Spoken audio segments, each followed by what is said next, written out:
Okay, ladies and gentlemen, at this time I would like to call the meeting to order. I'd ask that you please stand for the Pledge of Allegiance. Mr. Davis, will you please lead us in the pledge? I pledge allegiance to the flag of the United States of America and to the republic for which it stands, one nation, under God, indivisible, with liberty and justice for all. And Mr. Chief Curran, will you please lead us in prayer? God of providence, guide us with your wisdom to undertake the business of this special meeting. Help direct our speech and actions to recognize both sides of the issues before us in order to benefit the people of our city. As we gather today, let us always be mindful of all those men and women who serve our country to defend our way of life. Keep them and their families in your loving care. We ask this in your name. Amen.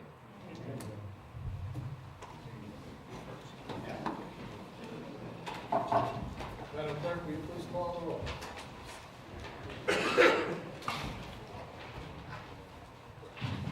Curran, Here. Haddad, Here. Knapp, Here. Levy, Present. Seabury, Still here. Stanley, Here. Taylor, Here. Kola, Here.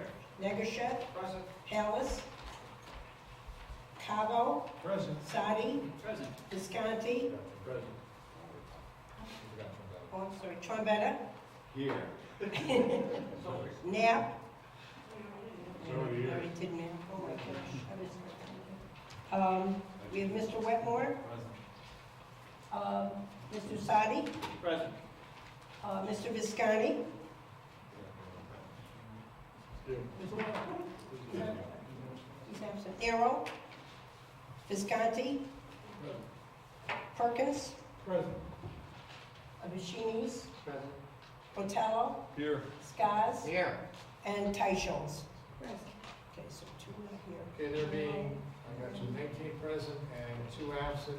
Let the record reflect that Mr. Nero is tied up, both Mr. Nero and Mr. Hallis are tied up with family events this evening.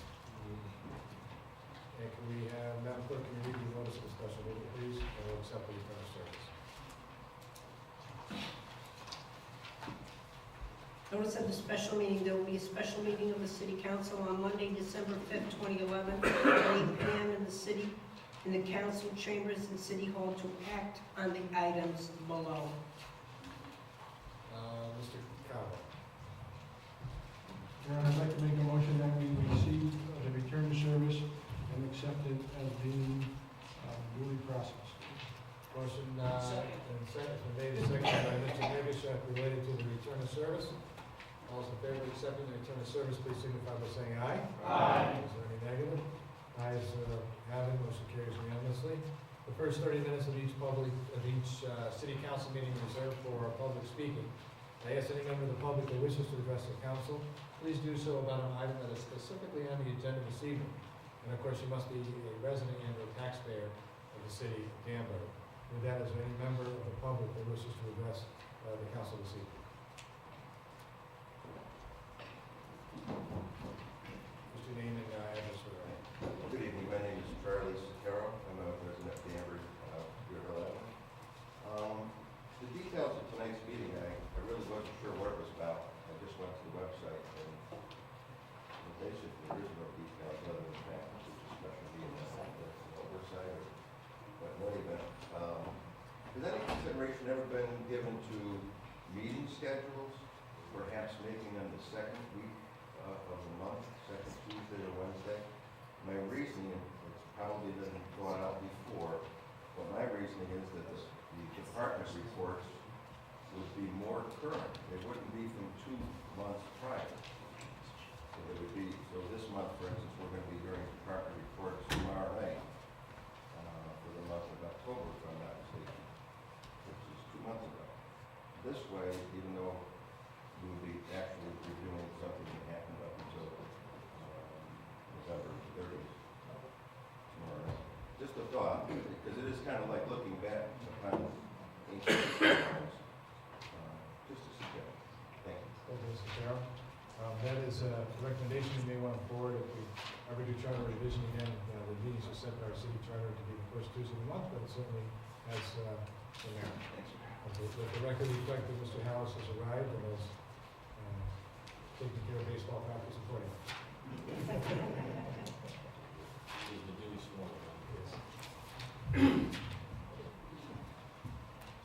Any other members of the public? Mrs. Ball.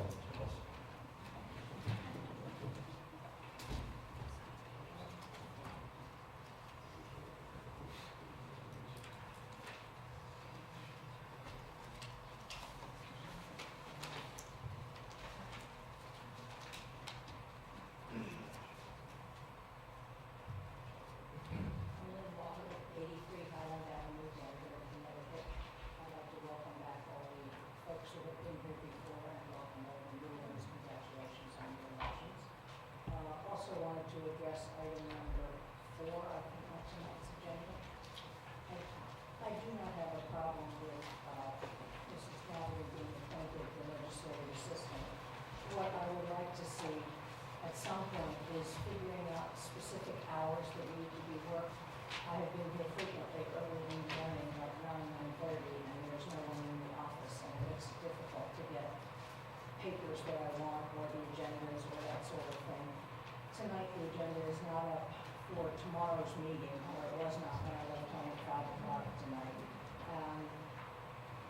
It's hard to read what's coming up for tomorrow if you can't see it on the computer, and I could have come in to get it this morning, but frequently the office is not open at 9 when I'm out and doing my chores. I just wondered if we're going to set hours for the legislative assistant. That was the main reason I'm here tonight. I don't like bothering the mayor's office to get the paperwork, nor do I like bothering the clerk counsel's office, and that's where I have to go when there's no one in the city clerk's office. Thank you. Thank you, Mrs. Waller. Being that there's nobody else here from the public, I just want to mention the posting of the agenda online, a little bit of an issue with the IT department. We're trying to get that corrected, but we know that tomorrow night's meeting is not on there, so we know a lot of residents rely on that. And it's something nice we do for the residents, and IT is working on that as we speak. And just to be fair, not to function in the clerk's office, she forwards it down there, it's up to them to post it. They drop the ball, so we understand.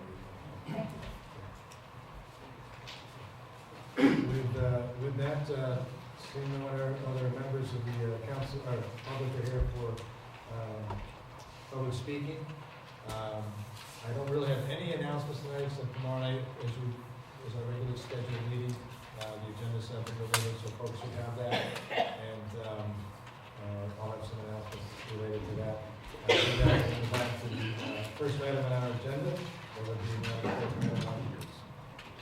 First item is election of council president. Thank you, Madam Clerk. At this time, I'll open the floor for nominations for the position of council president. Mr. Seaver. Thank you, Your Honor. I'd like to take an opportunity to present again the name of Joe Cobble as president of the council. I found in the last few years that he's been there to set guidance for all of us and set direction for all of us, and I think he's done a tremendous job, and I'd like to see him be able to do it for another 2 years. Thank you, Mr. Seaver. At this time, I would also entertain any second for the nomination. Any seconds? Made by Mr. Knapp. Thank you, Your Honor. I would like to second the nomination of Joe Cobble for president of the council, having served with him this last term as 3rd Ward councilman, as well as the legislative leader. I really can't tell you what a pleasure it is working with Joe. His leadership, his understanding of the city, and the ins and outs of what's going on is second to none, and I really appreciate everything he does for us, and I'm very proud to put his name into nomination. Thank you. Thank you, Mr. Knapp. Any other nominations? A nomination on the floor, any other nominations? Seeing none, then I'll entertain a motion made by Mr. Sy to close nominations. Is there a second on that? Second. All in favor of closing nominations, signify by saying aye. Any other discussion on Mr. Cowell's nomination? Seeing none, then I'll try your minds. All in favor, signify by saying aye. Aye. Is there any opposition? Right. Mr. Perkins in the negative. Item 2 would be the regular resident. Sorry, Madam Clerk. Congratulations, Mr. Cowell, by the way.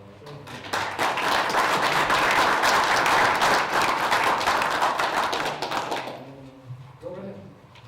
Just wanted to say thank you to Mr. Seaver and Mr. Knapp for their confidence and their support in me and for the rest of the council. I appreciate your support and I look forward to working with all of you for the next 2 years. Let's have a great time. I can guarantee you, Greg. Only once a month. Congratulations, Mr. Cowell, Madam Clerk. Item 2, please. Resolution, regular meeting dates of the council.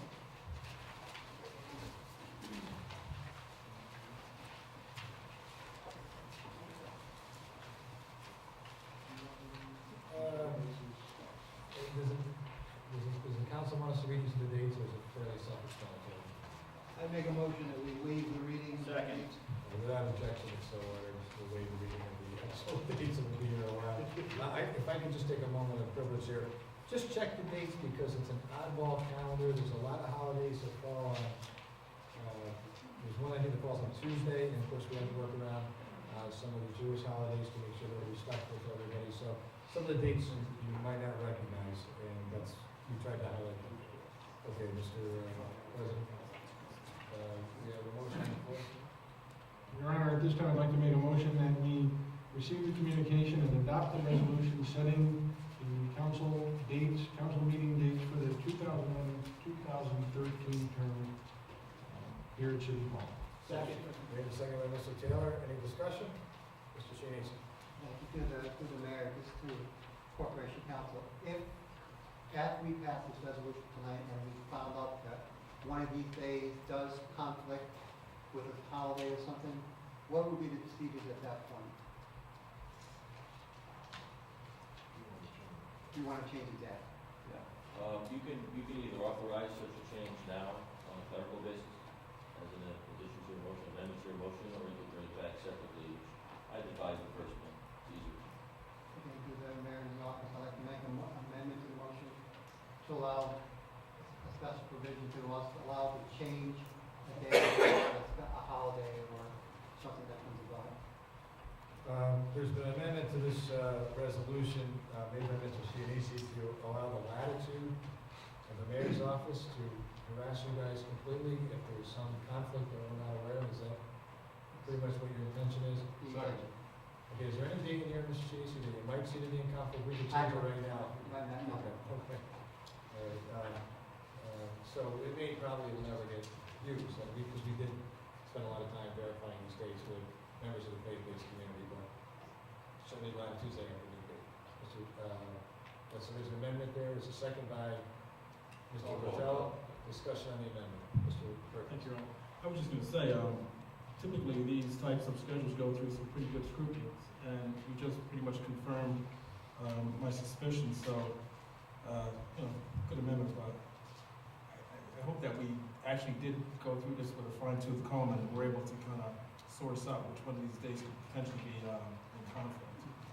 We did with the understanding that you're never going to please everybody all the time. We did the best we could to be respectful of all of you. Thank you. Mr. Side. Just as a point of clarification, just have a little concern with creating a new procedure for canceling moving meeting dates. Following the spirit of the amendment, would it be, and this is through you to Corporation Council, more procedurally sound to just allow for the cancellation of a meeting if it conflicts and then to hold a special meeting at a day later or a day or two later? or move the agenda items to a special meeting that's called, rather than having a process where the mayor is going to change meeting date. I'm just, you know, I just don't want, I'm concerned about a process where we're having somebody sort of change meeting dates, as opposed to maybe be holding a special meeting to deal with a full agenda.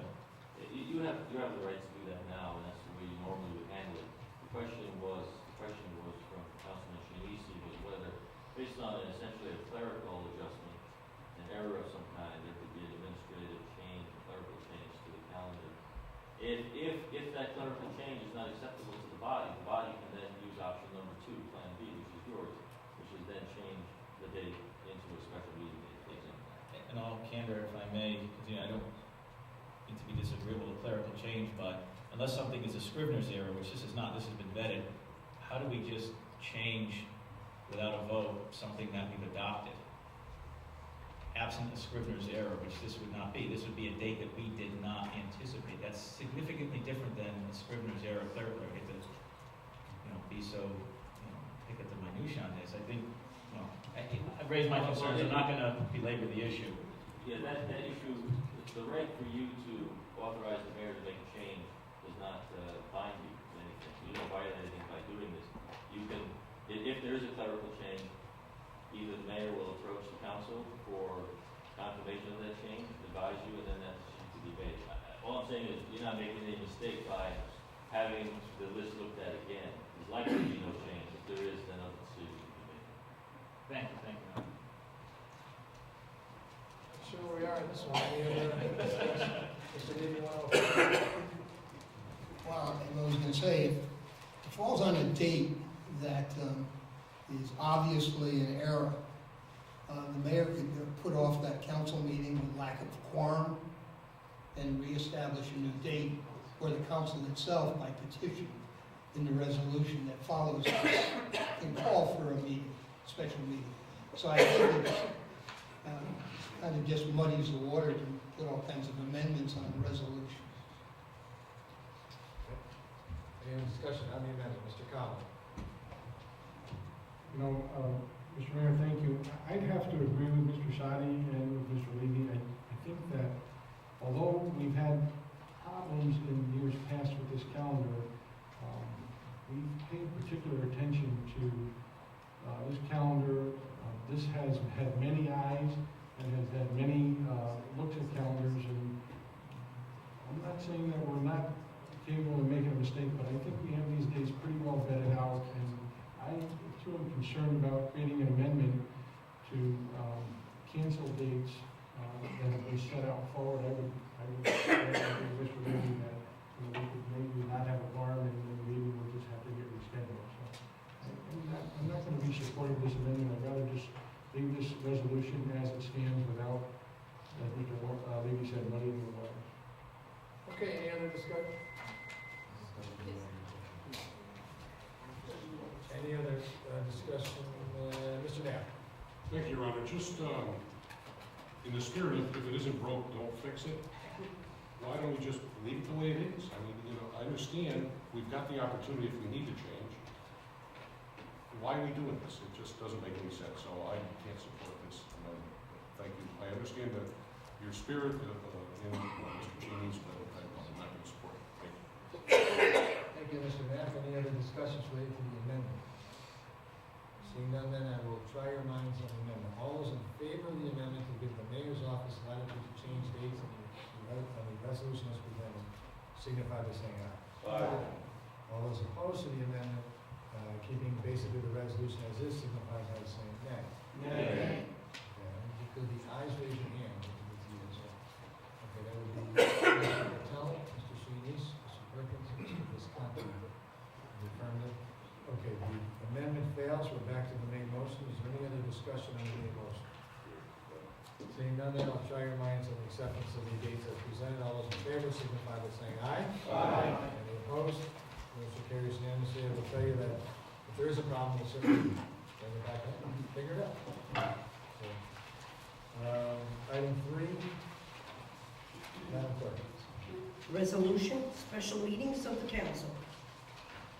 What's your pleasure, council? Mr. Someone's going to have that. I'd like to make a motion to, it's this side's got me a little, this one. I'd like to make a motion to adopt the resolution outlining the proper protocol to call and conduct special meetings of the city council of the city of Danbury. Second. Motion made and seconded by Mr. Negushat. Any questions about item 3, the resolution for a special meeting?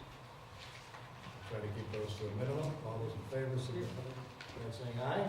Aye. Any opposition? Motion carries unanimously. Madam Clerk, item 4, please. Notification. Appointment of the legislative assistant. Honorable members of the Common Council, City of Danbury. Dear City Council members, as you know, the city charter was revised in 2009. One of the changes included in this revision was to convert the elected position of city clerk to the appointed position of legislative assistant to the city council. So for this time, for the first time, I'm pleased to appoint Gene Kelly, a 17-year employee of the city, to the position of legislative assistant to the city council. Jean first came to work at City Hall in 1995 as registrar of voters. She then became city clerk in December of 2003. As city clerk, Jean has updated and modernized the office. She has improved the presentation of the city council agendas with a new booklet and has been actively involved with updating all of our code of ordinances through the Muni Code project. Jean also undertook the large task of converting older official documentation to electronic format for easier access by residents via the city's website.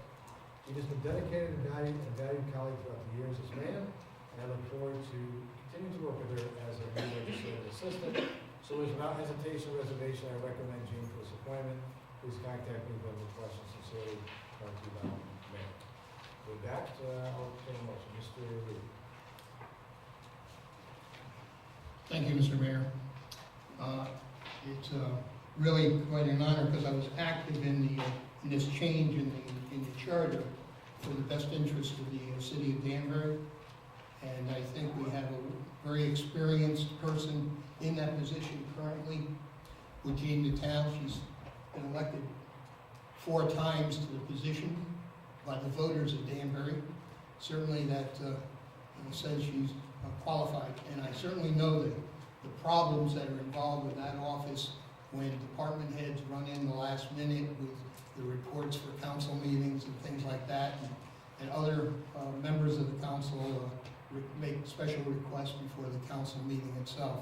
So I think it would be fitting to remind all the members of the council exactly what that charter revision was, and I'd like to read that with your indulgence, please. It's section 3 of the reference to legislative assistants. On or after 12 noon on the first business day of December 2011, the mayor shall appoint, and by an affirmative vote of 2/3 of those present and voting, the city council shall confirm a legislative assistant.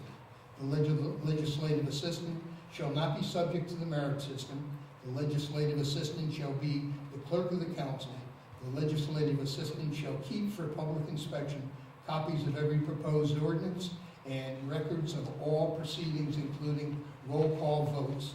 All records so kept shall be authenticated by such legislative assistant or the president of the council or both.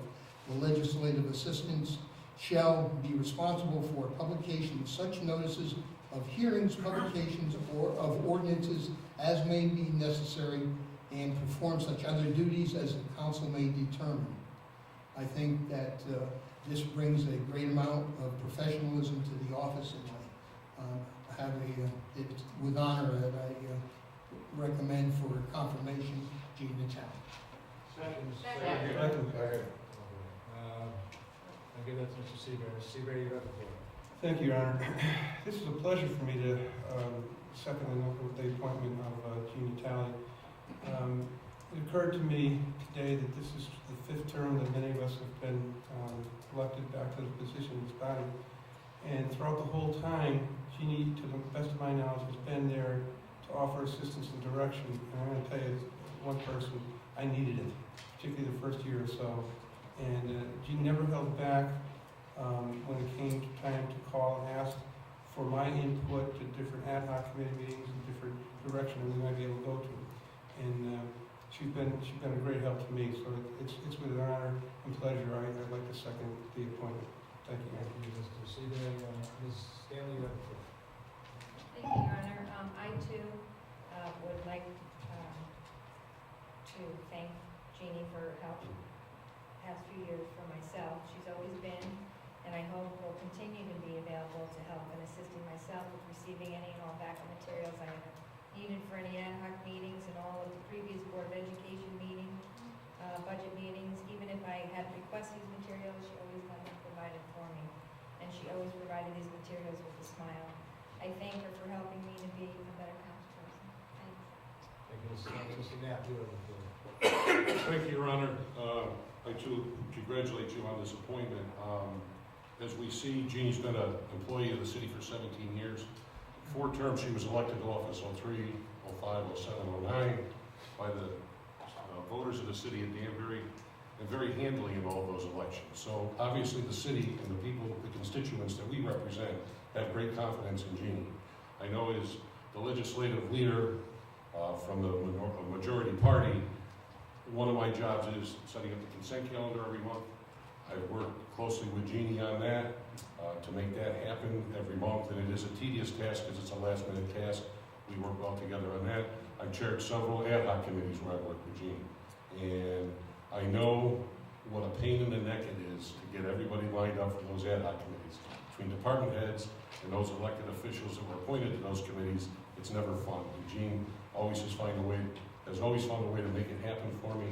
I appreciate her professionalism in it, and again, I commend you and super support Jeannie in this position. Thank you. Mr. Taylor, you have the floor.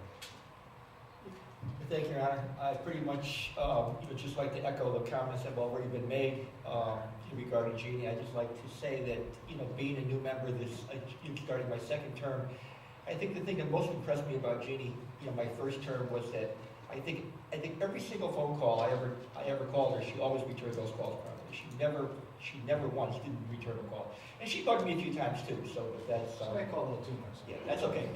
I needed it. Yeah, thanks, Jeannie. Anybody else in this?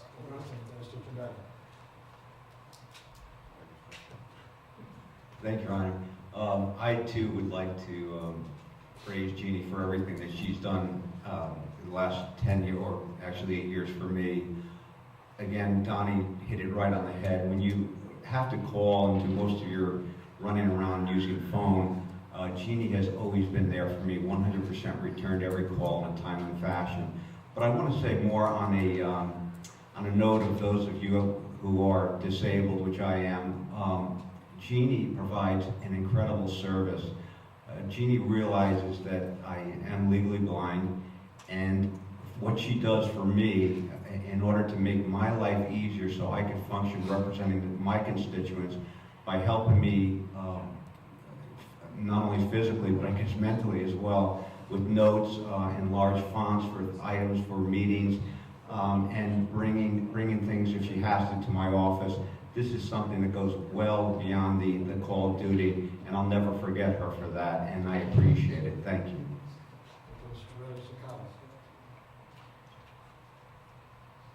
Thank you, Your Honor. It's been my distinct pleasure to work with Jeannie for these last 8 years, and I'm looking forward to the next 2 with her. I consider her my council mom. I don't think that.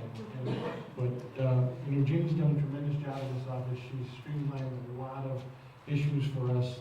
Just our council books. If anybody was a councilman back in 03 and you used to get everything on paper stapled, and everything would be all over the place. You try to keep track during the meeting. If you moved around, it was difficult. She's done a great job with these books. But more importantly, I think Jeannie's been a great ambassador here at City Hall. I think she's been a great ambassador of the city of Danbury, and she's done a tremendous job here when people come into City Hall and looking for direction, and she's always there. She does guided tours of City Hall, and just an all-around good person to work with. And I've been fortunate that the voters of the city have elected her by large numbers each time, telling her that they're happy with the job that she's doing, and we are too. And I wholeheartedly support this amendment, and encouraging all my council members to do the same thing. Thank you, Mr. Collins. Mr. Stasbaugh. Your Honor, fellow board members, I've worked with Jean right from the beginning. right from day one. She's been a mentor to me, and I'm an absent-minded professor. She calls me all the time, make sure I come, and my fellow members of the council, I am not a political person, as many of you know, and I voted my conscience no matter how it went. And Jeannie's always been with me, no matter how I voted, she's always been behind me, and I encourage you to vote for her, and it makes no difference what party, what she belongs to. She's an ace in this group, and I hope that everybody can support her, and certainly I do. Thank you, Mr. Scozzafano. Mr. Sadi. Thank you, Your Honor. During the charter review process about 3 years ago, there was significant discussion on the position of city clerk, the elimination, and the creation of legislative assistant. And during that process, I put forward an amendment. That amendment would have made the legislative assistant an appointee of the council president, because the legislative assistant is the legislative assistant to the city council, and I felt at that time it made sense. And that the confirmation that would occur by the council as a whole, or the lack of confirmation, whatever it may be. There was a lot of discussion that evening. Some of you were on the council at that time, others weren't. During the debate on that issue, the discussion went to the issue of reporting, and the mayor stated that it was important with him as being the responsible individual for employees at City Hall, that there be a process and procedure whereby employees at City Hall would be accountable, and that people at City Hall, if they had an issue or a problem, would go to him to talk to him about employees, whether they're department heads, staff, whatever they may be. And it was one of the reasons behind having the charter revision have it as a mayoral appointment, not a council appointment, because Mr. Cabo or whoever may be council president is not here those many hours, sometimes 24 hours a day.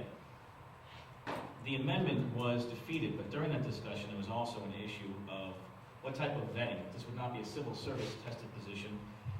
However, there was discussion, and there were statements made, and the mayor and I have discussed this in the past few days, and we had I have a different interpretation of what he said than what he stated was his intent, but what I recall was an explanation that the person appointed would go through some sort of vetting process, that there would be some testing methodology. The council could have an ad hoc process to review this. Maybe the mayor would have that process and come up with a few people, 3 or 4, that would be the top choices, and then the council could pick them and make the final recommendation. And you can look at the video, and it's all there, those statements. Now, the mayor said that was not his intention at the time, that would have been if it was an open position, an open seat, not somebody who was currently in that position. And I can't go into someone's mind and see what their intent was, to take him at that word. So that's a disagreement. That was my feeling the whole time, that there would be some sort of vetting process. I still believe that there should be some vetting process, not just a vetting process, but we're establishing precedent here, a procedure for future councils to review a mayoral appointment and confirm that person, whoever it may be. While it wouldn't follow the civil service process, at least a vetting and review, a fleshing out of hours, reporting chain of command, assistance or no assistance, serving and reporting at ad hoc committees or having other people do that, a whole host of things that an independently elected official really doesn't have to necessarily be subject to. They were independently elected by the voters in a partisan election. This is a nonpartisan position. So it's not about having been elected or re-elected. It's not about a particular person, but establishing a precedential process for others to follow down the road. I know people are going to be upset at some of my statements here tonight, and I'm willing to accept that. I am the minority, and sometimes you got to accept some heat in leadership positions. And with that, Your Honor, I'll refer this to an ad hoc, and I'll repeat that on the tape.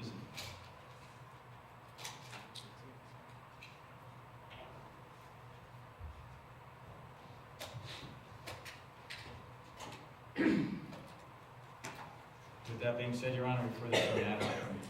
Thank you. Motion's been made to refer this item to an ad hoc committee. Our ad hoc committee shall consists of the following: Mr. Cavo, Mr. Seabury, and Mr. Visconti. Mr. President, would you hold the gavel for a second? I just want to take a quick second to address this issue. At the end of the meeting, I'm putting Mr. Cavo in the chair. Let me just be very clear, folks. The charter is clear about this appointment. The charter doesn't say this is ad hoc. The charter doesn't say that we have a vetting process. The charter says that the mayor brings the appointment, and the council shall, by 2/3 majority, confirm or deny this appointment. It says. Whether or not there was debate, discussion in that process, and I'll be the one to speak my own words, but I just want to say clearly to you, prior conversations leading up to this moment tonight, you didn't raise this issue. But there was issues about, well, what the hours would be, what would be some of these other things about what Mr. Taylor would be doing. That was the big issue with the caucus, and I understand that. But the reality is that, at the end of the day, the charter is the controlling document of this appointment.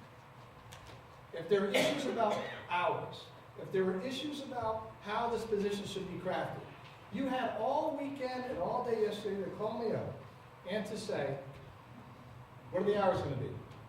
How is this person selected? But this caucus never does that.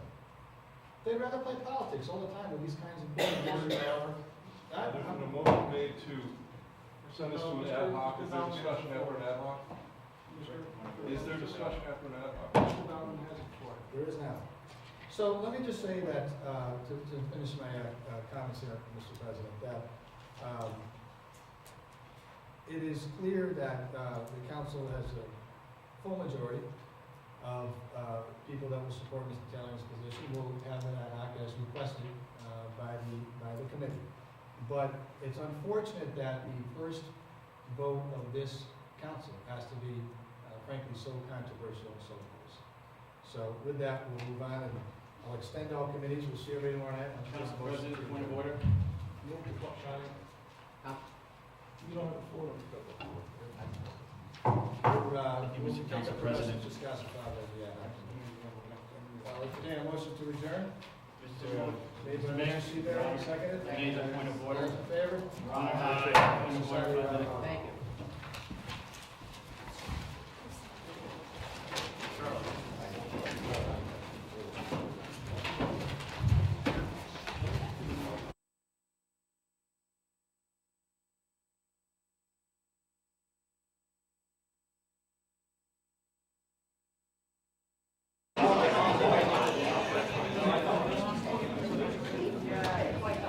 Okay, ladies and gentlemen, this time I'd like to call the meeting to order. If you would please turn off your cell phones, and if you would please stand for the Pledge of Allegiance. I'm going to ask Christian Fischella to come forward from Troop 6 to lead us in the Pledge of Allegiance. Christian? I pledge allegiance to the flag of the United States of America and to the republic for which it stands, one nation, under God, indivisible, with liberty and justice for all. Fine job, young man. And ask Chief Curran to lead us in prayer. Chief? Almighty God, author of life and liberty, last week we took an oath before you and the citizens of Danbury to begin this term as city council members. Guide us in your ways to do the work of governance for the people of Danbury. We ask your blessing too on all our citizens who serve our country and their families. Keep them safe and restore our nation to peace so that they soon may be reunited again. In your name, O Lord, we pray. Amen. Amen. Thank you, Chief.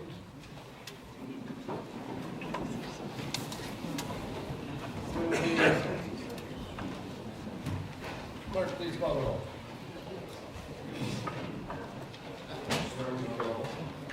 Curry? Here. Haddad? Here. Knapp? Here. Levy? Present. Seabury? Here. Stanley? Here. Taylor? Here. Kola? Here. Negosha? Present. Ellis? Cabo? Present. Sadi? Present. Visconti? Trombetta? Wetmore? Present. Nero? Perkins? Shanice? Rotella? Here. Scozzafava? Here. Tyshaw? There being 18 present and 3 absent, let the record reflect. Mr. Nero, Mr. Trombetta, Mr. Hallis are absent. Ms. Dyson. 17 present, 4 absent. Let the record reflect the following. Mr. Hallis is at a family event. Mr. Trombetta is ill. Mr. Nero has a family emergency. And Ms. Teichholz is not feeling well also. There is a pretty nasty bug going on.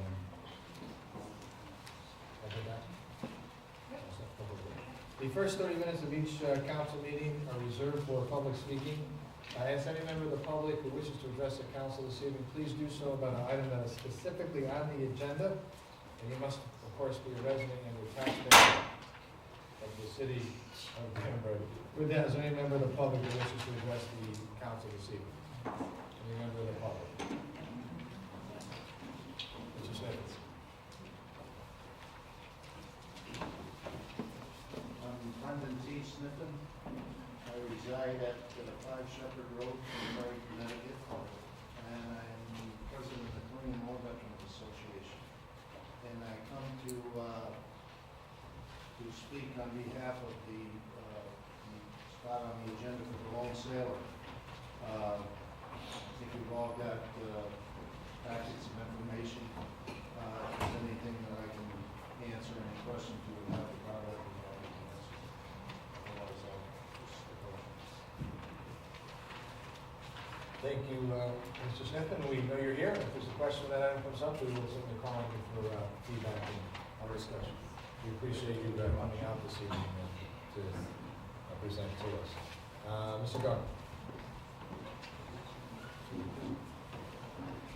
Mr. House is here.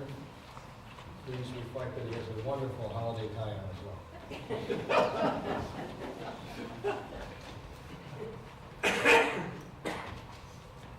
Ken Doctor, 819 Near Road, Connecticut.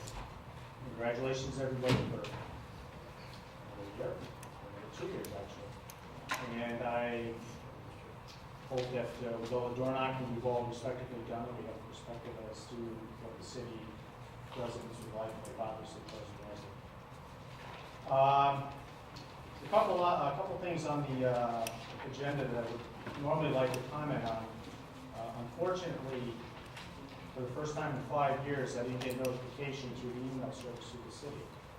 And when I went on the city's website to check what these items are, and normally I like to be a little bit prepared as opposed to shooting off the hip, which a lot of times it sounds that way, but there's usually some homework done involved. The links that you would normally click on to see what the options actually are was not operational.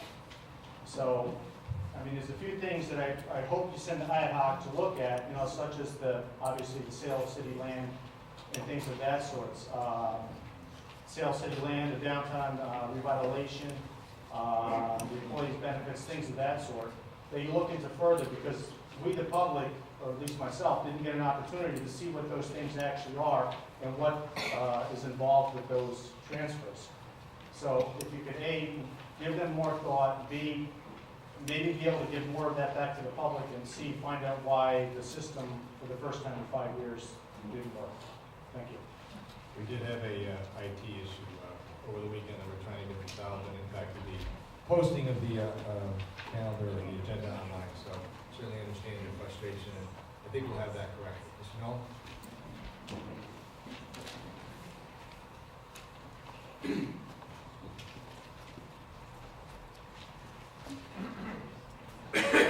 Good evening, Honorable Mayor and members of the Common Council. Welcome to all you that came back and the new members. We're glad to have you here and appreciate your service. I'm here tonight for a couple of items on the agenda, specifically items 6, 7 for Danbury Housing Partnership. For the new members, I know it's on the consent calendar, but I want you to be aware, and those who did not attend our breakfast, I want you to be aware. And for item number 8, the downtown revitalization. As a member of Danbury Housing Partnership and the chairman, we had a breakfast on October 20th. We had over 230 people join us at the Amber Room. We had Dr. Lori Harkness speak from the Connecticut VA system about the work that we've done here in Danbury and also what's going on nationally and in Connecticut for our veterans. For those of you who attended, we appreciate you being there. I specifically worked very hard this year to outreach to our region and I'm proud to say that we had representation from our regional community members. We had Sherman, Reading, New Milford, Brookfield, New Fairfield, and most of the towns were represented through their municipal agent or members of the community. We also had our state reps, senator there, and proclamations were given out for those persons who have worked tirelessly with us. It's very difficult to project what the breakfast is going to cost because we're not sure, and any of those of you that have done a breakfast before, we were a moving target, but the Amber Room worked with us. We had over 250 people, I believe, as we said, and we've submitted our budget for that, and are looking to have those expenses get reimbursed from the Danbury Housing Partnership money that's on file, as it's outlined there. The other thing is the Project Homeless Connect, which is this Friday. We have over 60 social service agencies and community providers, all converging on the Bill Williams Gym on Osborne Street and Dr. Roach Avenue. We will be opening our doors at 9 a.m. to our guests and community citizens in the region, not only in Danbury. We expect to be a full-service facility that day because of the economy and the changes in the workforce as well as the cost of expenses. So we appreciate your support in helping us to do that. And additionally, we're looking to have a community breakfast, and the only change is that it's not going to be on December that the letter indicates. It's going to be pushed off into March because we felt that that would be a better time so that the continuum of care can outreach to the landlords and the service providers. And we're going to have a breakfast at Terry Weil so that persons who are helping anybody who might be homeless or might be in risk of housing, that the continuum of care and our community service providers are available to help those persons stay in place. So that is all happening, and it's on a full agenda, and hope that you can stop by. As far as the revitalization zone, my brothers and I know and have been downtown for 35 years. We're not going anywhere. We have taken advantage of the tax deferral with some of our renovations. It is very helpful in trying to balance the cost of renovations and new construction and providing affordable rentals both on the commercial side and the residential side.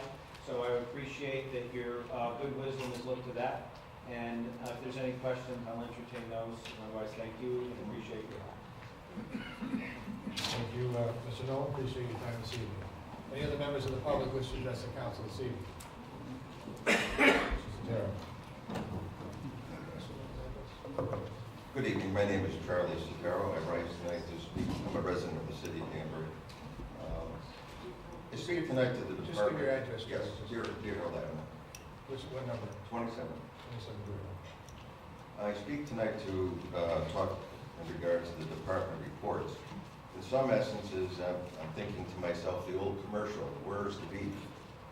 I'd like to first mention the police department reports, which was absent any report or mention of a brawl back in October that required 6 police departments to control.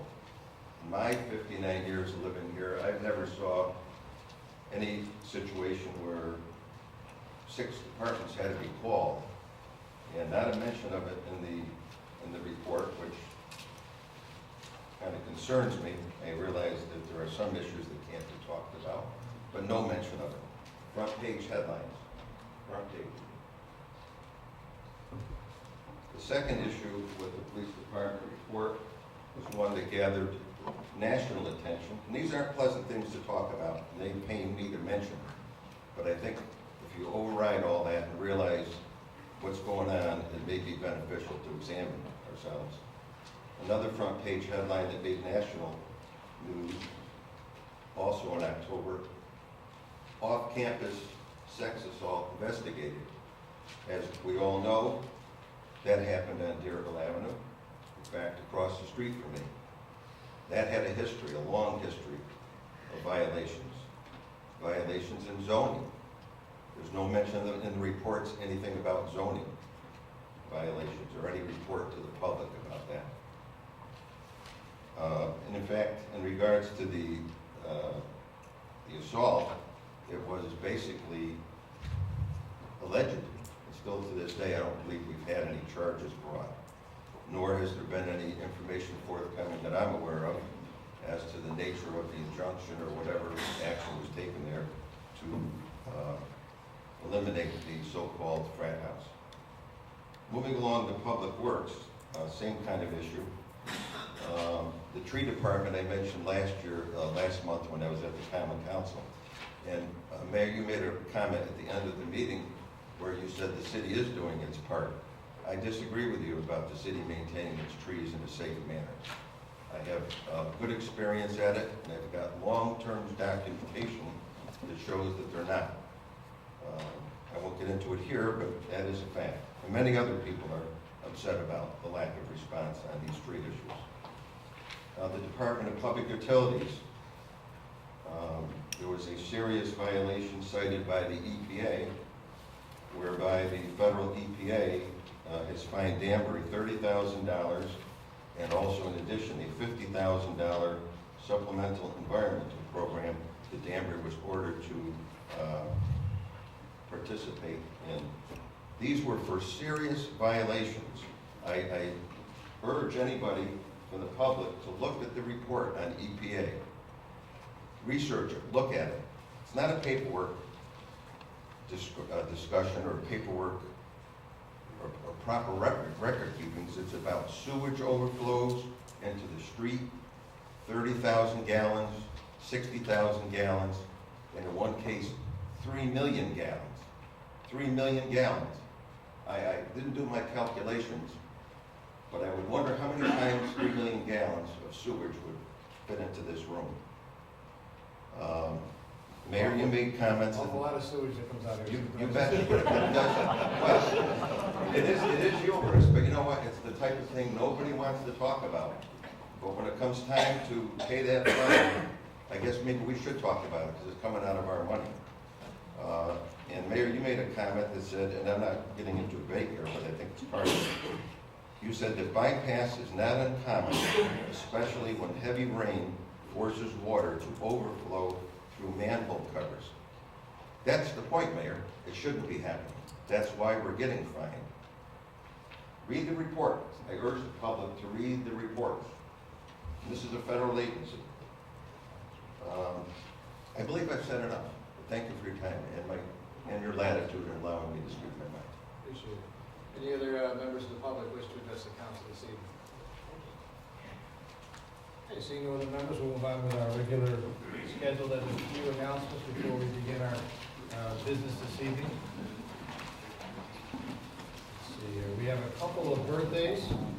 December 13th is Greg Suberry and Tom Sonic birthday. Happy birthday to both those gentlemen. We should applaud for that.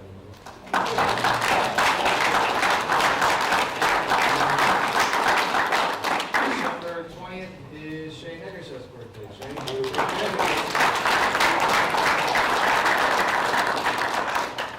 there are a number of events that are listed out. Just going to go over a couple of them that you may find interesting. Mark Nolan already mentioned Project Homeless Connect. That's from 9 a.m. to 3 p.m. at Western Connecticut State University's Midtown campus in the Billy Williams Gym. It's an important day, and just to give you a flavor of what happens, many folks who are homeless will come to the gym. We put together a bunch of service providers with a bunch of folks that we've leveraged through the housing partnership, through our health department, through the housing authority, to be able to provide services that day, ranging everything from clothes to medical exams for our homeless population. It's an incredibly heartwarming day. I really recommend you, council, if you're in town that day, try to stop by, at least to kind of understand what the housing partnership is trying to do for those of us that are less fortunate, particularly during the holiday season. And it's a moving day. Several years ago, we had I don't know, Mark, if we have dentists coming this year. We do. Several years ago, I talked to a woman who hadn't had dental work done in about 35 years. And she was able to come to this event. She was literally crying because she was so grateful to the folks for putting this event together. So it can be a very moving experience, particularly for those of us who are more fortunate. Over the weekend is the annual Nutcracker production at Danbury High School. That goes on the 9th, 10th, and 11th. The tickets are still on sale. December 14th is the Lions Chris Radio Breakfast. There also is a December 16th will be the State of the City speech. Those individuals it's a Friday that are interested in attending can talk to Wayne. We didn't purchase a bunch of tables this year, but we can help put tables together with elected officials that want to go and kind of make sure everybody's sitting with people they're familiar with. And I'm sure there are other department heads that are going to want to go as well. So Wayne will kind of coordinate that out of my office. In addition to that, first night is December 31st. $7 for 50 cents per person. It's a wonderful family-oriented 4 to 8. We focus in on children. It's a lot of fun. I don't know if Andrea's here, but are we having ice carvings this year? It's so we have cold weather. We're not too cold. We don't only snow. But the ice carvings were phenomenal last year. Just a really good time. So go down and check it out and enjoy yourself. And I congratulate City Center for pulling off another wonderful event. We still have a little bit of issue with fireworks. Due to the 100,000 tons worth of material that is sitting out at Kennedy Park. We're trying to figure that out. If we can make it happen, we will, but it's been a difficult week, and I'm sure Mr. Idrola can speak to that a little bit later on. With that, those are all of the events that I wanted to mention this evening. At this time, we'll move on to our regularly scheduled agenda. And Mr. President, I'll look for the minutes, please. Thank you, Your Honor. I'd like to make a motion that we waive the reading of the minutes as all members have copies, and copies are on file in the legislative assistant's office. Motion made and seconded by Mr. Perkins. Are there any deletions, corrections, or changes to the minutes as presented? Seeing none, then I'll try your minds on acceptance of the minutes. All in favor, please signify by saying aye. Aye. Any opposed, signify by saying nay. Ayes have it, motion carries unanimously. Mr. Majority Leader, the consent calendar, please. Thank you, Your Honor. Consent calendar, December 6, 2011 is as follows. Number 3, receive the communication and confirm the appointment of council members Phil Kern, Colleen Stanley, Paul Martello to serve on the Government Entities Review Committee. Also confirm the appointment of Alan E. Boyce, Republican, and Mark S. Corey, Democrat to the committee. Number 6, receive the communication and approve the $11,500 request for expenses associated with Project Homeless Connect as requested by the Danbury Housing Partnership. Number 7, receive the communication and approve the request to accept all funding into the DBYHOUSEPART account for expenses associated with the Project Homeless Connect as requested by the Danbury Housing Partnership. The expenses are estimated at approximately $2,500. Number 10, receive the communication and adopt a resolution to restate the Danbury 457B deferred compensation plan as proposed. Number 11, receive the communication and adopt a resolution that will allow the City of Danbury to apply for and accept funding from the State of Connecticut Office of Policy and Management through its local capital improvement program. This funding of $30,000 will be used to purchase and install a generator for fire department engine 24 station. 14, receive the report and take no action on sanitary sewer extension for Karen Road, project 11-08. 15, receive the planning commission and city engineers reports and approve the relocation of sanitary sewer at Western Connecticut State University Westside Campus, subject to the completion of the standard 8 condition as outlined by the city engineer. And number 16, receive the planning commission and city engineers reports and approve the renewal of application for sanitary sewer and water main extension for 25 Reynolds Road, number HO8108, as previously approved, subject to the completion of the standard 8 conditions plus a 9th condition as outlined by the city engineer. And that, sir, is the consent calendar for December 6th. Thank you, Mr. Majority. What's your pleasure, council, on the consent calendar? Mr. Knapp? Thank you, Your Honor. I make a motion to approve the consent calendar as presented. Motion made and seconded by Mr. Shianisi. Any discussion is related to the consent calendar? Seeing none, then I'll try your minds. All in favor, please signify by saying aye. Aye. Any Any opposition? Motion carries unanimously. I also want to welcome, I apologize, Troop 6, our Boy Scouts, to the pledge tonight. Thank you for coming out and working on that merit badge for civic engagement. That is a citizenship and community. So congratulations and thank you for being here. Madam Clerk, we'll move to item 1, please. Communication, police contract. The members of the City Council, the City of Danbury and the Danbury Police Union Local 891 have successfully completed negotiations on the collective bargaining agreement that will cover July 1st, 2011 to July 1st, 2015 for Danbury police officers. Details of the contract include, but are not limited to the following. 1, salary schedule of 0% wage increase year 1. Wage increase of 2.75% for years 2, 3, and 4. 2, substantial changes to retiree medical benefit, including a 35% copay on retiree medical for new police officers effective January 2012. 3, an HSA health care plan for new officers. 4, important changes to the existing health care plan for current officers. 5, important language changes that will enhance operational efficiency for the department. The complete contract is on file at the Office of the Legislative Assistant for your review. Please feel free to contact Diane Rosemark of the Corporation Counsel's Office if you have any questions or concerns. Sincerely, Marty Bowden, Mayor. At this time, I'm going to let the record reflect that Mr. Cola will be recusing himself for any discussion, participation, or voting on this particular item. With that, I'll entertain a motion as it relates to the police contract. Mr. Dow.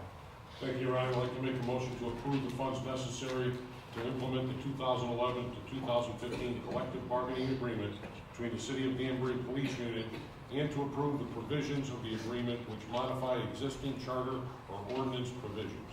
Second. Made and seconded by Mr. Taylor. He was allowed. So, discussions under the contract. Folks, I'd ask that you direct questions. Ms. Alaska Warner has a family emergency. She's our Human Resources Director. And of course, we're praying for her. Her emergency is very serious this evening. So, questions, if you can direct them to me, I'll answer them as best I can since I was part of the negotiations. So, Mr. Visconti. Thank you, Your Honor. Item number 4 under the contract, the changes to the existing health care plan for current officers. Could you just touch on that? They range in everything from higher deductible to higher copays on the medicine to going to a generic medicine in terms of the prescriptions. Those are plan design changes. They're very detailed, but there's a significant cost savings on the current health plan based on their agreement of those things. So generally, they're in the range of higher copays, higher deductibles, and plan design changes. And it gets very detailed, office visits for specific things and that kind of thing. Could I follow up on that? Sure. Is there any changes that in the contract regarding if an officer is hurt on duty as to whether his or her insurance will be picked up? That's probably one of the, it's a little complicated, so if the council would just stay with me, feel free to ask more questions on how it's been structured. This was a proposal brought to us by the union itself to prevent really, which was a loophole in the current disability system. Many of our police officers apply for disability pensions, oftentimes prior to their achieving the age of retirement, which is 25 years in the police department, or 25 years of service. So what would happen is an officer would come in, sometimes with the best of intentions, sometimes not with the best of intentions. Maybe they're 28, 29, 30, they injured a knee, they hurt their shoulder. Maybe he was on duty, maybe he wasn't. The pension board would look at that, and they would pension them off of disability. The problem with that is that we would then have to pick up their health insurance until age 65 at 100% of the cost. So in some cases that we had one individual who was hurt at the academy. He never actually got to be a police officer, was pensioned off, took a disability pension, and at age 25, we've had to pay for their health insurance until they reach age 65. And then Medicare, as you know, picks up, and then we pick up the supplemental. So that got to be incredibly expensive. And part of our problem is, hey, we got people going out on disability when we're not sure if they're not really working towards maximum improvement on their injury, maybe they can come back to work. We've invested a lot of money in those folks, a lot of training, the academy, all that stuff. We don't want them leaving after 7 or 8 years. That's bad for us. And two, obviously the cost of the healthcare. So what do? What we did is we tiered off the cost of the medical. So if you go out on a disability retirement, and years 1 through 10 of your service to the city, I don't know the exact figure, but it's around 70, you have to pay 70 to 80% of the cost of your medical.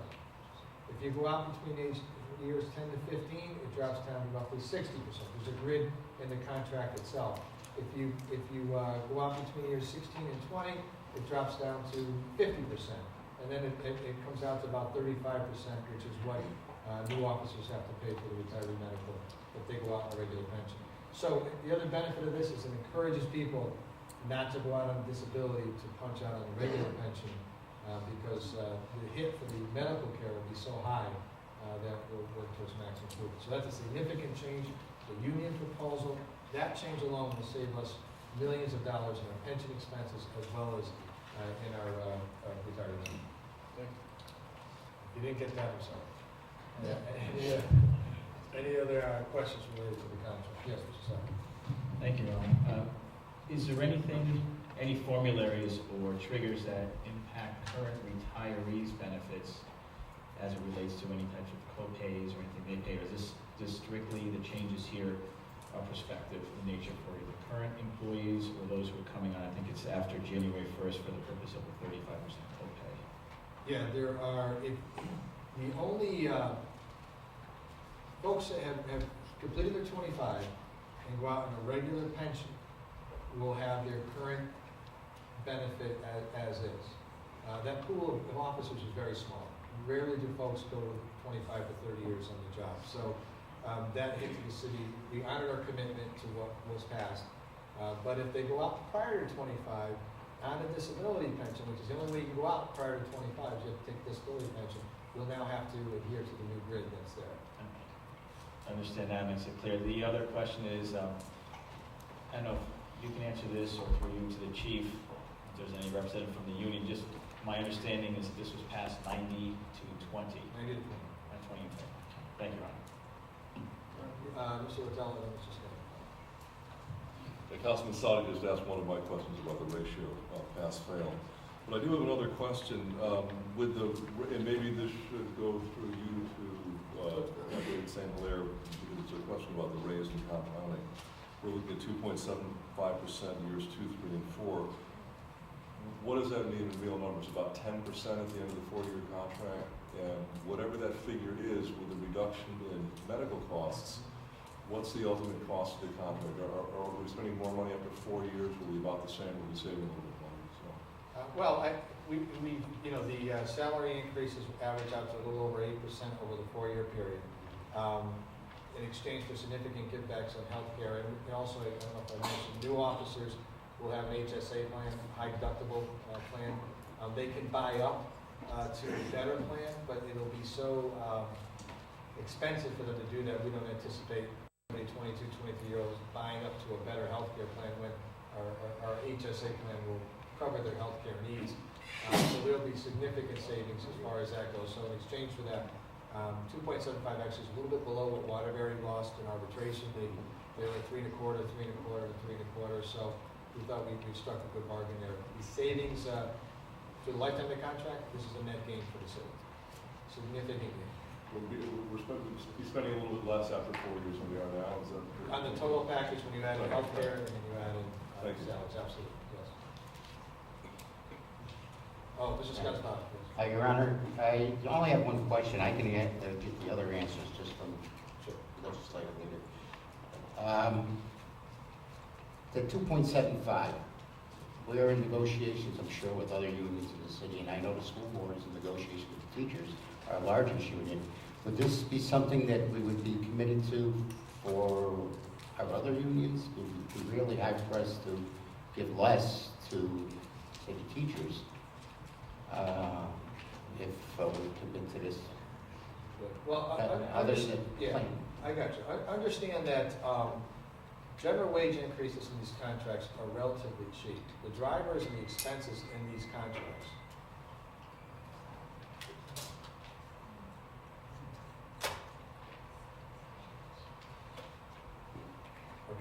drivers and the expenses in these contracts are healthcare and pension. As I put on we did the budget last spring, and I put up the graph up onto the TVs to show you where how our arc was going upward. So the focus of negotiations was wrestling those two expenditures to a sustainable level for the city.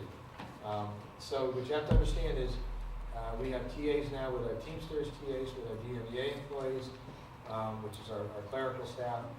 All of those included a similar salary schedule. I don't think I'm telling tales out of school, but significant changes to pension and to retiree medical and to the current medical health care plan to try to wrestle down that overall sustainability curve for us.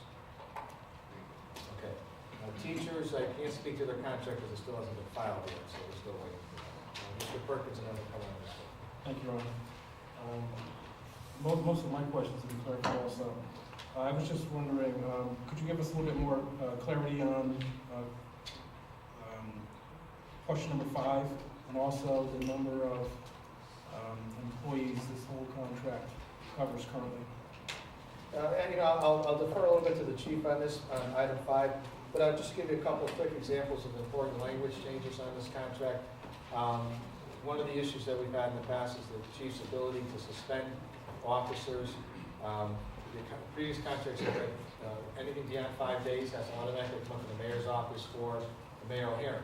Well, that got to be incredibly expensive because what happens is the union gets their lawyers, and then we've got to bring in our labor attorney, and we've got to do tapes, and I've done probably a dozen or more of these mayoral hearings just to hand out a 10-day suspension. So under the new contract, I think it's 15 days, chief. 10 days. The chief has the authority to suspend up to 10 days. We don't want to suspend anybody, but I'm just telling you that was a costly item for us to do. One of the challenges we have in our contracts is something called the past practice language. Past practice language hasn't been completely eliminated, but it has been eliminated in some cases. So what happened is when the contract didn't cover a certain area, our contract said, well, we don't have it written down in the contract, it just goes by past practice. Well, that put us in some really weird situations of always doing everything the way we've always done it instead of trying to think efficiently.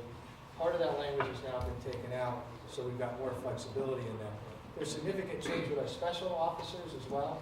You now have to be a retiree in good standing of the Danbury Police Department and certified to become a special officer. That's been kind of a moving target for us over the years. Chief, any other operational things? Code of conduct, 1973 revised, employee evaluations. Code of conduct, employee evaluations. I don't think we've had an evaluation instrument ever. Right, language to talk about it, we're finally going to do it. Right, so, we finally got evaluation procedures put in for our officers, and I gotta tell you, it was a really pleasure to try to, took us a while to get there, but once we all sat down, we really were able to get, I think, a very fair contract for the taxpayers. Thanks. I was just going to say, this has been going on for quite some time, and I'm sure a lot of people are happy to finally get it off their plate, so am I. Thanks. Other discussions, questions on this one? With that, I'll try your minds on acceptance of the contract. All those in favor, signify by saying aye. Aye. Any opposition? Motion carries unanimously. Madam Clerk, item 2, please. Communication 2020 Task Force. Yep, let's get Phil Poland. Sorry, Phil. What's your pleasure on item 2, Council? Mr. Curran? Your Honor, I'd like to refer this to an ad hoc committee to include the Director of Finance, Chairperson of the 2020 Task Force, Chairperson of the School Board, Superintendent of Schools, Director of Public Works, and a representative from the Mayor's Office. Ad hoc committee shall consist of the following: Mr. Convo in the chair, Mr. Seabury, Mr. Knapp, Mr. Sadi, Mr. Visconti. Item 3 is on consent. Madam Clerk, on the floor, please. Communication, Lone Sailor Statute, Veterans Council. Dear Mayor Fountain and fellow council members, it is my pleasure to submit to you a request from the Danbury Council of Veterans to erect a replica of the Lone Sailor Monument along the Veterans Memorial Walkway. This memorial will give everyone the opportunity to honor our sailor veterans, both past and present, for the many sacrifices that they have made to ensure the freedoms that we all enjoy as Americans. I am asking for your support of this project and an enclosed documentation which I hope you will find useful in making your decision. As always, if you have any questions, please don't hesitate to contact me. Best regards, Joe Cabo, 3rd Ward Councilman and City Council President. Thank you, Madam Clerk. What's your pleasure, Mr. Cabo?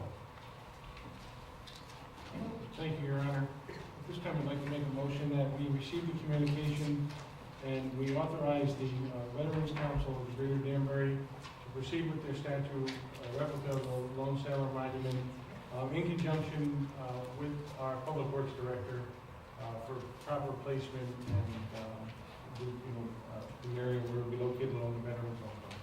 Sorry. Made by Mr. Curran, made by Mr. Cabo, seconded by Mr. Curran. Discussion under this item. Discussion, was that Mr. Chinese? Thank you, Your Honor. Just one quick question, is the exact location, do we know where it's going to be at to be placed? It is along the walkway, but that's, we know probably where.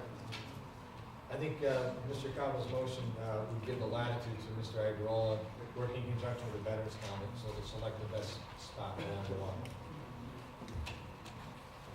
Any further discussion? Seeing none, I'll try your minds on the statute. All in favor, please signify by saying aye. Aye. All opposed, signify by saying nay. Ayes have it, motion carries unanimously. Go in peace, gentlemen, and thank you for your hard work on this issue. Thank you all. Madam Clerk, item 5, please. Communication, offer of sale of land to the city on Broad Street. Dear Mayor and Council, attached letter from Mr. James Mullins. What's your pleasure, Council? Mr. Taylor. Thank you, Your Honor. I'd like to make a motion that we refer this to an ad hoc committee consisting of the Corporation Council, Director of Planning, Director of Public Works, and the Tax Assessor. Ad hoc committee shall consist of the following: Mr. Taylor, Mr. Haddad, and Mr. Perkins. Madam Clerk, items 6 and 7 are on consent. Item 8. Communication, downtown revitalization zone, deferral of assessment increases. What's your pleasure, Council? Mr. Negusha? Thank you, Your Honor. I'd like to refer this to a public hearing with a meeting of the committee of the whole following. Motion has been made to refer this to a public hearing with the committee hold the following. Any objection? Seeing none, then it is so ordered. Item 9, please. Resolution, non-union employee benefits. Dear City Council members, attached for your consideration is a resolution that will ensure that current non-union employees retain all of their rights and benefits for the next 4 years to run concurrently with the union contract term. As you may be aware, we have made significant pension changes for non-union personnel hired after January 1st, 2011. In addition, I have signed an executive order that eliminates retiree medical benefits for new hires after January 1st, 2012. The City of Danbury reserves the right to make changes to benefits for new hires after January 1st, 2012, as economic conditions dictate. The prior resolution adopted by the Common Council on December 29 expires November 30th, 2011. Thank you for consideration of this matter. Sincerely, Mark D. Bowden, Mayor. It's your pleasure, Council. Mr. Colon. Thank you, Your Honor. I'd like to make a motion that we receive the communication and adopt the resolution as presented. Second. Motion made and seconded by Mr. Negusha. Same deal applies here on questions for the Ms. Alaska Warner's absence. So for that questions related to this resolution, Mr. Sadi. And then Mr. Thank you, Your Honor. Through to you. With regard to new hirees after 2012, it states that the city can make changes as economic conditions dictate. A hypothetical scenario, somebody's hired January 1st, 2012 or January 2nd, 2012, is not going to get the retiree benefits, but then 2 to 3 months down the road, based on the economic conditions, it's felt that the city can afford it. Going forward, would that also include or would a decision have to be made for that to include hirees retroactive back to January 1st of 2012? Just functionally, not sure how that would. The odds of the economy getting better and us having to get back in are slim and none. But having said that, hypothetically speaking, you wouldn't do for one what you wouldn't do for the other. So if you had hired people after January 1st, 2012, and they didn't get a benefit, and then 5 months later you give the benefit to somebody else, to be fair, you'd have to go back and put everybody on the same plane. Makes sense. Thank you. Further discussion related to the resolution? Seeing none, then I'll try your minds in acceptance. All those in favor, please signify by saying aye. Aye. All opposed, signify by saying nay. Ayes have it, motion carries unanimously. 10 and 11 were consent. Madam Clerk, item 12, please. Resolution, Long Ridge Road Bridge easement. Dear Mayor Bowden, City Council members, enclosed please find a copy of the easement map and legal description prepared by our department for highway easement and temporary construction easement required for the replacement of the Long Ridge Road Bridge components. The easement required is as follows. Tax Assessor Lot J19009, Emil J. Kern and Jean Marie Rosado, Long Ridge Road. We would appreciate if you would authorize the Corporation Counsel's Office to take the steps necessary to acquire this easement. If you have any questions, please give me a call. Sincerely, Fareed Al Khoury, City Engineer. Thank you, Madam Clerk. What's your pleasure on this? Mr. Seaver? Thank you, Your Honor. I'd like to move to fix these microphones. We're doing so well.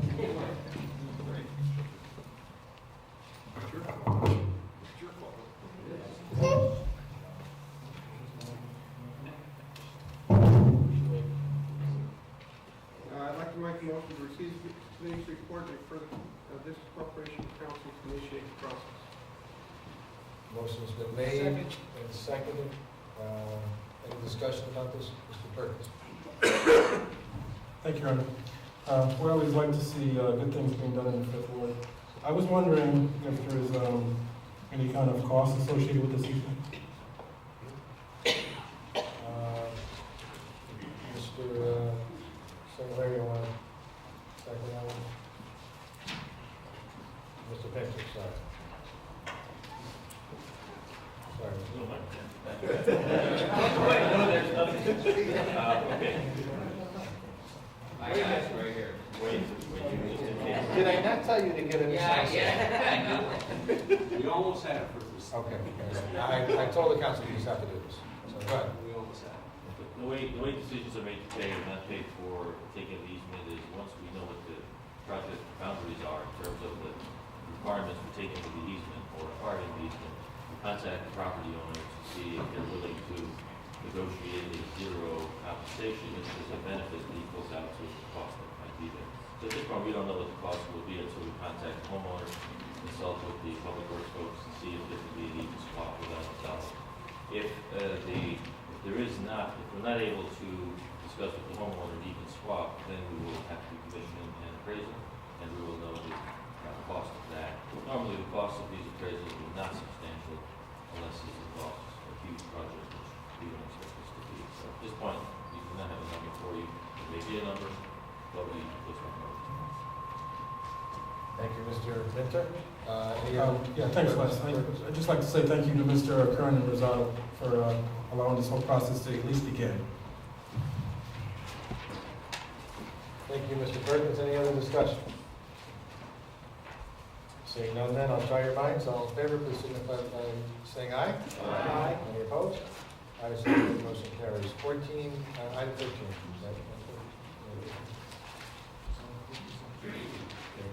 Resolution, safety improvements at the intersection of Fifth Avenue and Osborne Street.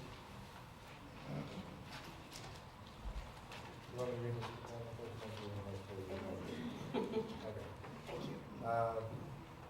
Dear Mayor Bowden, City Council members, the City of Danbury proposed to install a traffic light at the above-mentioned intersection applied to the state of Connecticut for federal safety enhancement funding under the hazard elimination component of the Surface Transportation Program to improve the above-mentioned intersection. If you can figure out what that sentence means, you're a genius. The project was approved by the state of Connecticut and forwarded to the agreement to be executed by the city. Copies of the agreement are filed in the Office of Legislative Assistant and the Office of Corporation Counsel. Design of the traffic light is anticipated to be completed in the spring of 2012, and after the state approves the traffic light plan, public hearing and advertisement will take place in the summer of 2012. Construction is expected to be completed by the end of 2012 if all approvals are in place. Improvements to the above intersection are estimated to cost $400,000. Are you telling me that lights cost $400,000 for each? Anyways, we're going to our city share is $40,000. Finance Director David St. Hilaire has verified that the city share is available in the Danbury County Bond Traffic Plan item 7,000-3-2000.335. We hereby request that the City Council authorize Mayor Mark Devon to sign this agreement. If you have any questions, please feel free to give me a call. Sincerely, Antonio Arduello, PP. What's your pleasure, Council? Yes, ma'am. Thank you, Your Honor. I'd like to make a motion to receive the communication and authorize the mayor to approve the agreement for safety improvements at the intersection of Fifth Avenue and Osborne Street. State project number 34-344. Federal aid project number is PE 1034117, CN 1034118, and city project number 10-31. Motion made, seconded by Mr. Sadi. Discussion about a $400,000 light. Yes, Mr. Visconti. What's the toilet seat cost after you pay? The wrench is $200K. Mr. Cottle. Thank you. Through the chair to either Mr. Iadarola or Mr. Carney.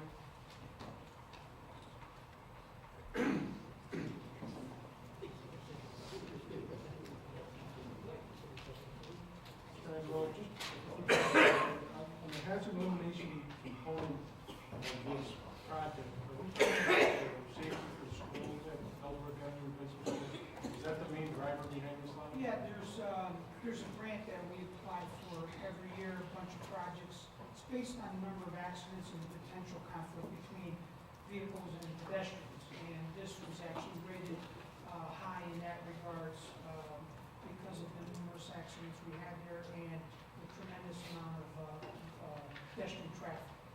So that's the reason why it won and was selected as a key project to be funded through the grant. Please proceed. The traffic light, will it be timed with the close traffic light at the hospital? Yeah, exactly. Not only are we looking at timing that, we actually got all the data from the consultant that's actually working on the traffic light by the hospital. So we're going to take all that information, put it into a computer system, and we end up modeling it, so it'll all be timed, so it all works very, very It's not going to be built by the same people that did our PA, is it? You can't count on that. Thank you. Just wait.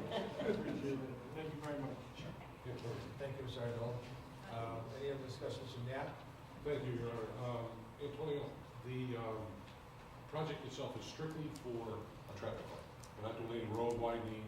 There is any some lane changing. modification to the sidewalks, things like that. We do have to install a traffic control box, so we have to pick a location.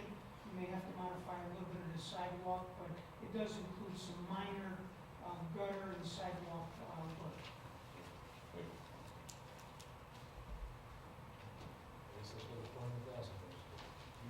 Any other questions for Mr. Arnold? This time I'll try your minds to this project. All those in favor signify by saying aye. Aye. Any opposition? Motion carries unanimously. Items 14, 15, and 16 are on consent. Madam Clerk, item 17. Report, restrict private businesses from sewage processing, which is Code of Ordinance Section 16-1 and Section 16-14. Mr. Cabo. I'd like to make a motion that we leave the reading of the report as all members have copies and copies are on file in the administrative assistant's office. Second. Is there any objection? No objection, the vote won't be necessary. Reading the report is so ordered. Mr. Levy, I believe you have the floor. Yes, thank you, Your Honor. I make a motion that we receive the report and adopt the amendments to the Code of Ordinance, Section 16-1, Section 16-14, regarding restrictions of private businesses from sewage processing. Second. Motion's been made by Mr. Levy, seconded by Mr. Seabury. Discussion on this item. Mr. Sadi.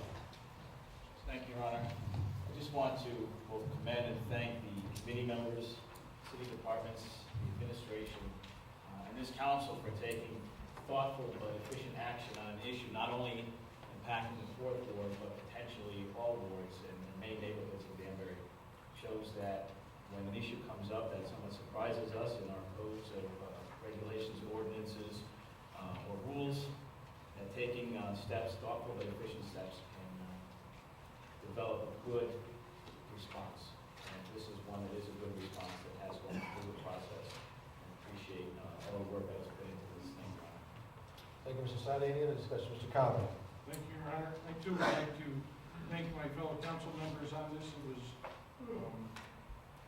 well thought out, and it was with the benefit of our constituents in mind and the benefit of the city of Danbury. This could have had tragic, results for neighbors and homes and residents within 50 feet of this property. And I need to thank my colleague, Mr. Sadi, for his work on this as well, and Planning and Zoning Commission, Dennis Alpern, Sharon Petro, and their staff for the tremendous job they did to help get this resolved on their end, and thank the council for the work that they did on this end. Good teamwork. Thank you. Thank you, Mr. Conley. Any other discussion? Seeing none, then I'll try your minds. All those in favor, please signify by saying aye. Aye. Any opposition? Motion carries unanimously. Madam Clerk, item 18. Report downtown municipal sewer and water fees, code of ordinance section 16-4, section 21-48. Thank you, Madam Clerk. Mr. President. Make a motion that we waive the reading of the minutes as all members have copies. The copies are on file with the State Assistance Office. Seeing no objection, so ordered. Pleasure, Mrs. Stanley. Thank you, Your Honor. I'd like to move that the City Council accept the committee report and adopt the proposed amendments to Section 16-4 and 21-48 of the Code of Ordinances regarding the fees for sewer and water connections for properties located in the downtown revitalization zone. Second. Thank you, Mrs. Stanley, seconded by Mr. Shianese. Discussion under this particular item. Seeing none, then I'll try your minds. All those in favor, please signify by saying aye. Aye. Any opposition? Motion carries unanimously. Madam Clerk, item 19. Report expansion of city center district, code of ordinances, section 19B-4 and section 19B-10.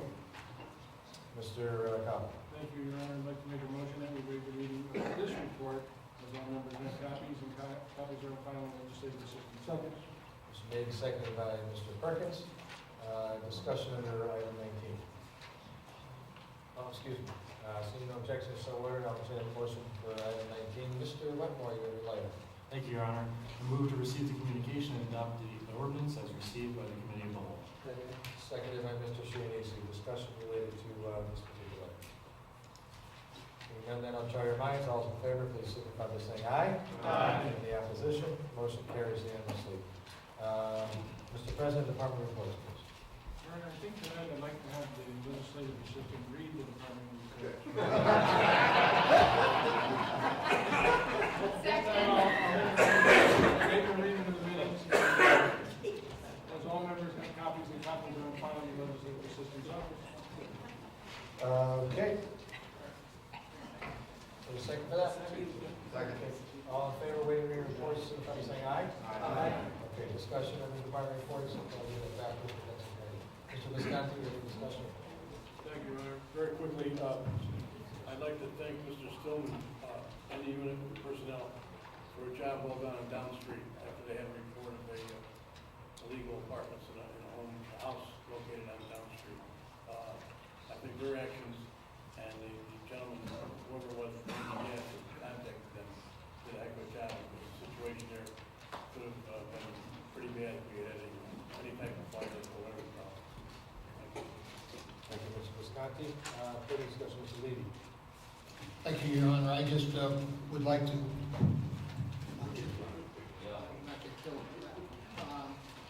thank the Public Works Department for the good job they did, along with the tremendous amount of responses that the fire department made during troubling times in our city. So it's noted in the reports they did a great job.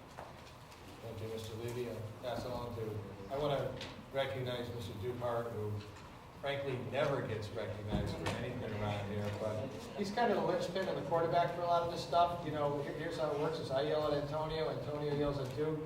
Duke calls me up and says, you really didn't mean that, did you? And we have a group hug, but really, you know, he's in contact with all of the employees out there in the field. He's managing all of the managers. He does a great job. He's been one of my best appointments, and he's been very, very busy between Irene and this recent snowfall. So, Dukart, I want to thank you for the work that you do.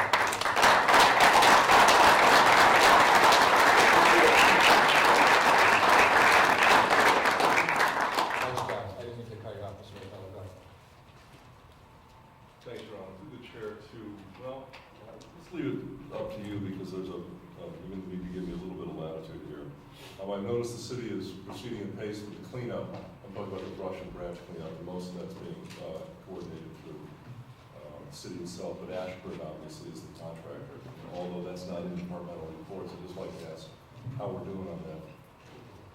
Well, I asked Mr. Iarduola to come on, great, we'll talk about that a little bit, or do, but if I could just get into my own little observation, we've got a lot of material out there. We have not finished calculating all the numbers. We were going to try and have them for you tonight. You know, we did have an agreement that we would keep you in the loop, and we're going to do that probably at the January meeting. But it's been incredible as far as the amount of material we have. But Antonio, I don't know if you want to add anything on this. We're working at giving you the, we said we report to the council the complete breakdown. We're not done with that. Mark covered quite a bit of it. We are almost complete with the full pickup. We are every day surprised by the amount of debris that is being brought out into the right of way. Those that we've done a week ago are loaded back up, and we're doing what we can to accommodate those residents. But we've definitely exceeded our original projections. We modified our projections midway. We've exceeded those, and I think the wonderful weather is giving people an opportunity to try to find whatever they can to bring out. So having said that, we anticipate completing everything. I want to get these guys out of town as soon as possible, but we anticipate cleanup to be done this week, and then we're going to reconcile all the records and come up with an agreeable total, which we'll immediately communicate to you guys. Really the big issue right now is finding a home for the wood chips. As you know, Mike Allison will take it up. We'll need the whole front lawn of the prison. But we've chipped a small portion of the pile. We will continue to chip until we get it all done. We're looking at about a 4-to-1 reduction in the total volume once we chip. So, but that's our next task, is to find a home for those chips. Screwing up our fireworks impersonate. So. Yes. Mr. Curran, and then I'll come down to Mrs. Mayor, I've had a lot of constituents ask me too, I know we postponed it, but are we ever gonna pick up the leaves? Because we're gonna be in trouble if those bags start breaking. I mean, once it starts raining like it's raining. Leaf program is starting, actually, we started it a little bit this week because we're able to free up some of our crews that were working with the brush, the out-of-town brush crews. So if actually the downtown area was being picked up today, I noticed a couple of trucks are out today, but yeah, we have to jump on that right away. We have potentially some snow coming tomorrow night, and what happens to those bags once the snow hits. But we have no choice to postpone it, no choice. And to be honest with you, because of our projections, we really thought about a week and a half ago we would be into leaf pickup, but the volume of brush that's actually coming through right away is just amazing. Mrs. Shadi. Thank you. I'm sorry, Mrs. Good. I defer to you. Good. Really good. If I recall correctly, last month, Mr. Estefan mentioned and we discussed an issue of a $1.2 million trigger, and then at that point in time, trying to have a rough estimate from Ashbrit or the monitor, or the voice, whatever you might call them, if we were going to go over the $2 million. Has that trigger been hit, and do we have at least an approximate approximation, or is that the information you're saying still needs to be calculated? Yeah, those numbers, I would be really not doing my due diligence in communicating them to you until I get some verification. But potentially it could be over those numbers based on where we are. The thing that happens is the trucks all go out. One day they come back with 3,000 yards. The next day they come back with 8,000 yards. So, as you project, you say, well, we're looking at about 3,000 yard per day, brush coming in. Well, one day you exceed that by twice, another day you exceed it by twice, and then you have one day where they only come in with 1,000 yards. So it's been a hard projection to make, but I'm hoping that really by Friday, I'm going to be able to flush those numbers out. And, obviously I got to contact our finance director and we have to pull all that information together. So that's what we're going to be doing this week. Follow up, Your Honor. Basically later this week, we'll be able to give you a call and try to get an idea. Because I think the discussion was not that we don't want to pay for what we have to pay for, but just an idea of where we're going to be before we get hit with it. Yeah. So I know we wouldn't get it probably until January, so between now and then to have at least an idea as council people how much we're looking at. Because you're absolutely right. I drive down roads and I know they take up that kind of money. And we're not going to just say people are doing 20 years of clearing in the backyard. Maybe some are. Hey, listen, we got a picture, it was a classic picture. It's an elderly woman with a cane in one hand and and brush in the other, walking to the right of way. And that's, there isn't anything more classic. It's an opportunity to really get some cleanup done. Whether it's storm related, isn't storm related, it's hard to judge that. But once it gets into the right of way, we got to pick it up. And that's the unfortunate thing. It's been a little bit of a moving target to get finite numbers. Ashford and, I'm sorry, but that's okay. But Ashford and the Monitor, they constantly are revising and adjusting the numbers almost on a daily basis. So they start out with a big number and then they refine it down. It's been a little bit of not quite as a finite science as we thought it would be. We thought truck comes by, X is in there. Well, each truck, each load is different. And, so it's been a little bit of a headache for us. I mean, the other issue is, we'll get those numbers out to you as soon as we can. The other issue is that once you start, you can't stop. So, we're halfway through, we can't pull the plug on the operation because we're exceeding our budget. And I know that's not your intent, I'm just saying, it puts us in an awkward, kind of an awkward spot. But we thought with the Monitor that the data would be a little bit better. I think we'll get good data at the end of the day, but they just don't move quite as quickly as we do. So, yes, Mr. Taylor. I had heard some discussion about that perhaps if we're doing non-storm damage cleanup, that it would jeopardize some of the federal funding.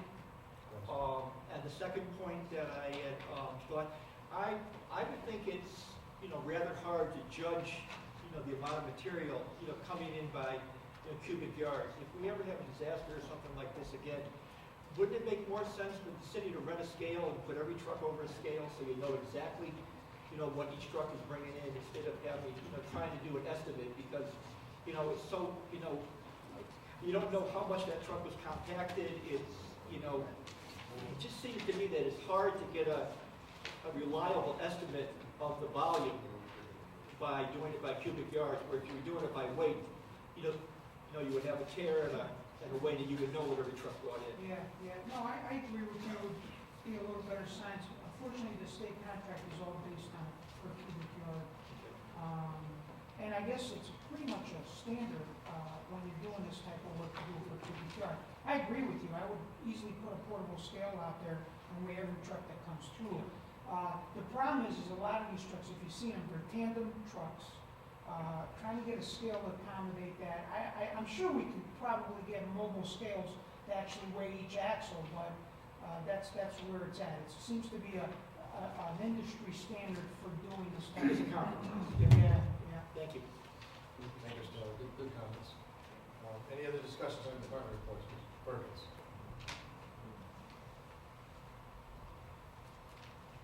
Thank you, Your Honor. I just would like to address one of the concerns of our public speaker.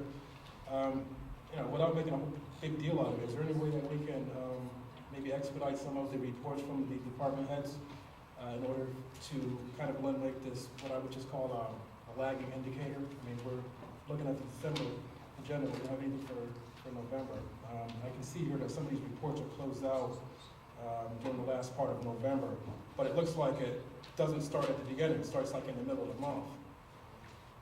Just wondering, your opinion on that.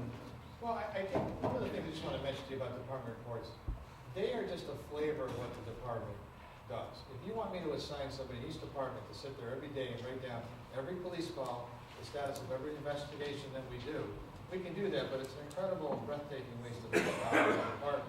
It's just to give you a sense of what happened in the department that year. We don't write down individual crimes. You can read about those in the paper.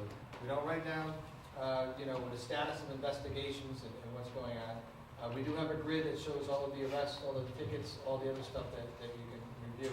But I would encourage you, if you have specific questions about specific things, don't be afraid to call the chief or to call Chief Harold or whatever, and they'll fill you in. As far as reporting goes, one thing I can tell you is the new core system that we'll be implementing, you'll have much quicker data that'll be accessible and will be forwarded out to you a lot quicker. We're kind of old school. These guys have to sit down and type their report.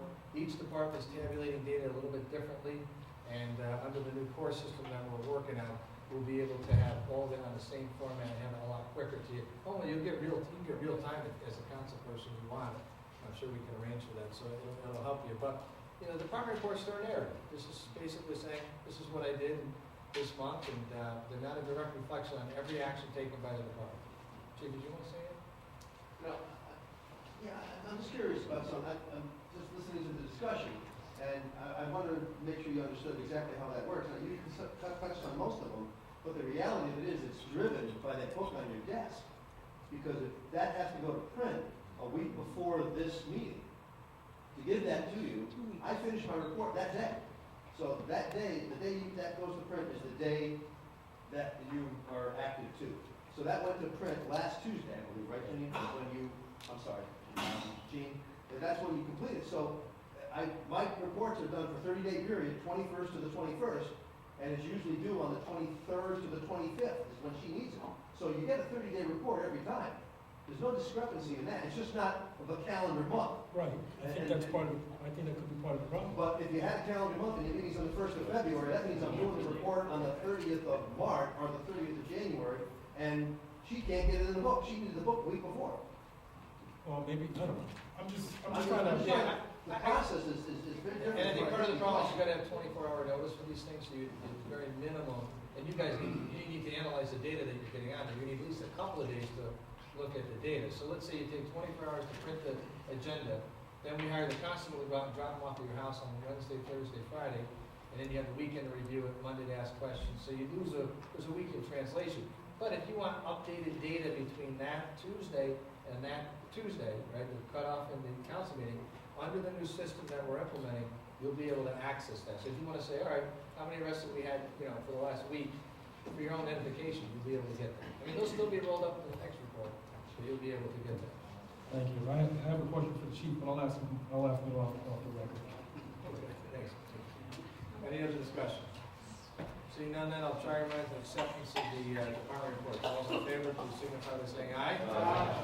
Any opposition? Motion carries unanimously. At this time, I'll extend all committees. Next January, I'll be coming in with our replacements on some of these committees. For some of our folks that aren't on the council more, so we'll replace those. And we'll be sunsetting some committees.